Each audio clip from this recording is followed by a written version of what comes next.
They bulldozed 300 acres of my family's farmland without asking. Big mistake. They didn't know I owned the land, the permits, and the county judge. My name's Clayton Briggs, fourth-generation farmer, born and raised in Eldridge County.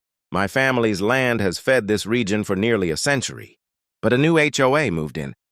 Cedar Heights Estates, and they didn't respect the dirt they stood on. One day I come back from the feed store, and I'm staring at 3 bulldozers churning through my soybean fields, a crew in hard hats waving flags. My fence line? Gone. Topsoil? Ripped up. I flagged the foreman down. Who gave you permission to be on my land? He glanced at a clipboard. Says here the HOA approved expansion into these parcels. You're trespassing, sir. Trespassing? On my own land? I didn't scream. I didn't argue. I just went home and made a few calls. See, they didn't know who I was. Eldridge County isn't run by tech startups and golf course developers. It's still run by folks who remember who grew the food, fixed the roads, and sponsored the 4-H fairs. And my name? It's on half the county's deeds and water rights. I sit on the agricultural zoning board. I lease equipment to the county road crews. The judge who signs emergency permits? My cousin Lou. So I did this by the book. First, I got drone footage, documented every inch they destroyed. Then I checked the zoning maps. The HOA had never filed for expansion. They forged a permit and trusted no one would check. Well, I checked. I sent certified letters demanding they cease construction and restore my land. They ignored me.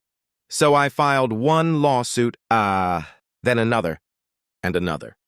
I sued the HOA for destruction of agricultural property, trespassing, illegal development, environmental damages.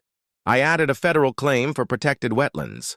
Turns out they dug into a conservation area I'd been paid to preserve. They laughed at first. But when their bank accounts were frozen and their president was served in the middle of a community barbecue, they stopped laughing.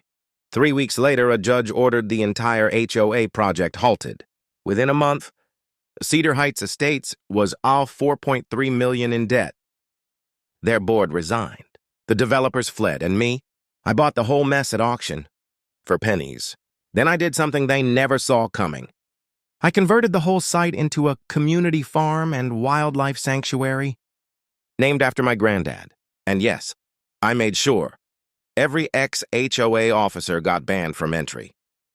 They bulldozed my land thinking they had power. Turns out, they just woke up the man who owned the map, the keys, and the courtroom.